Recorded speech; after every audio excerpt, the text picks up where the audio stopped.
Ya, Partai Nasdem cukup percaya diri menyebut jika Putri Presiden keempat Abdurrahman Wahid, Yeni Wahid, digadang akan menjadi salah satu bacawa pres yang akan dipasangkan dengan Anies Baswedan pada pemilu 2024 mendatang. Namun munculnya nama Yeni Wahid justru menjadi persoalan internal partai koalisi karena tidak pernah diajukan oleh anggota parpol serta dibahas oleh tim 8.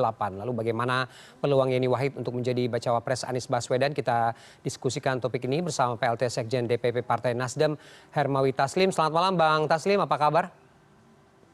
Selamat malam, baik, sehat. Ya, terima kasih Bang sudah bergabung. Gini, tadi Mbak Yeni sudah mengatakan membuka diri dan disampaikan juga memiliki kedekatan khusus dengan Pak Anies. Gus Coy juga bilang bahwa bisa menutup kemenangan di Jawa Tengah dan Jawa Timur. Tapi kemudian anggota parpol tidak mengusulkan dan tidak bisa dibahas di tim 8. Menjawab ini bagaimana Bang? Apa yang terjadi sebenarnya? Ya, jadi saya sudah ikuti semua pemberitaan itu. Mbak Yeni yang kita kenal seperti biasa, cerdas dan terbuka. Kita berterima kasih Mbak Yeni mau berterus terang, terbuka, mengungkapkan isi hatinya. Dan ini hal yang baik buat kami. Agar kandidat-kandidat yang sudah menyatakan kesediaannya ini ada beberapa.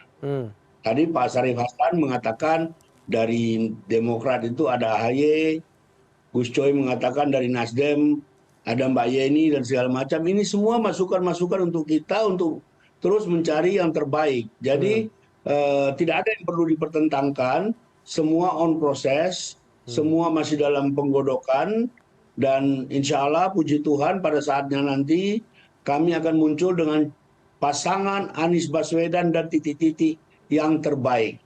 Saya kira ini fine-fine saja. Oke. Bagus-bagus saja. Diskusi dan komunikasi dengan teman-teman koalisi perubahan bagaimana sebenarnya? Diskusi terus berlangsung. Diskusinya itu kan ada dua macam. Ada tim kecil, tim 8 yang sudah dibentuk. Dari Nasdem itu ada Sugeng Suprawoto dan Willy Aditya.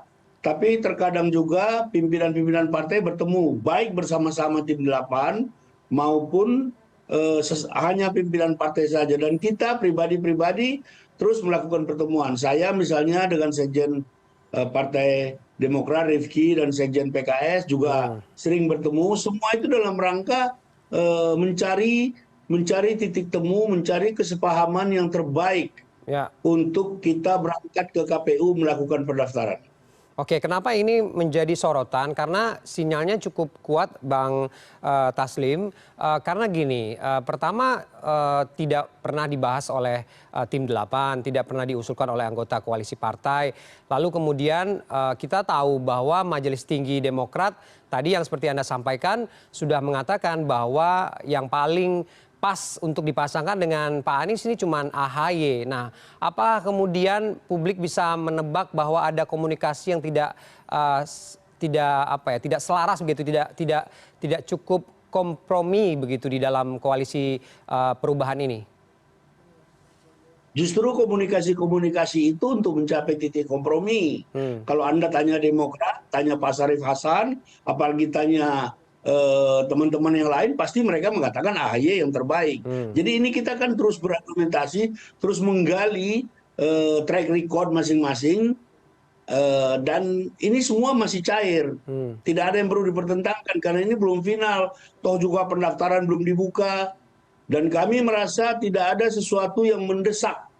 Tidak ada satu hal yang mendesak untuk kami segera mendaftarkan, menetapkan cawapres kami. Karena capres kami lah yang pertama sejak 3 Oktober ketika orang lain belum apa-apa, kita sudah menetapkan capres. Jadi biar saja ini berjalan secara alami. Dan diskusi-diskusi yang ada sekarang ini malah dinamis dan baik. Relasi kita antar partai juga baik. Kita tetap saling percaya. Anda bisa lihat bagaimana Demokrat menerima partai lain, bagaimana Pak Surya Paloh menerima yang lain. Kita karena koalisi ini kita bangun di atas basis saling percaya, kita fine-fine aja. Oke, tapi Pak Anies katanya sudah mengantongi nama cawapres. Berarti namanya ini memang sudah tidak dimasukkan ke dalam... Jadi begini, poin 4 dari piagam kerjasama antar partai mengatakan bahwa cawapres itu akan diumumkan oleh Pak Anies. Tentu Pak Anies dalam menentukan cawapres itu dia tentu berdialog. Ya. Bukan hanya berdialog dengan partai koalisi, tapi berdialog dengan masyarakat. 3 hari yang lalu kami mendampingi beliau di Padang juga banyak masukan tentang kriteria-kriteria cawapres.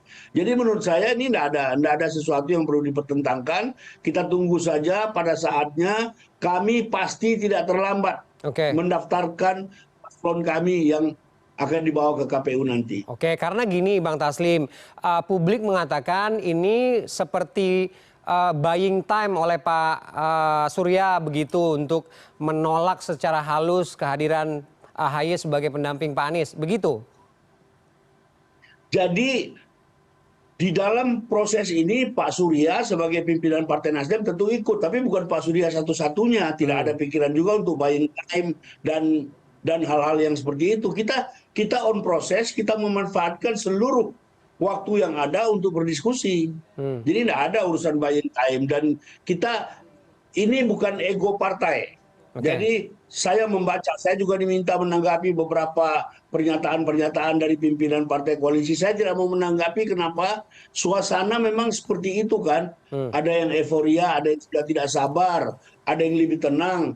Kalau kami memang di briefing sejak 3 Oktober oleh Pak Surya, kita semua berbaur kemana-mana, kita berkomunikasi dengan semua pihak untuk mencari masukan yang lebih baik. Jadi nggak ada urusan buying time. Sekali lagi saya katakan, tidak ada alasan yang mendesak bagi kita untuk terburu-buru menetapkan cawapres. Oke, baik. Itu aja. Terakhir, yang terpenting saat ini adalah memastikan bahwa Pak Anies ini tidak akan salah pilih, begitu ya Bang?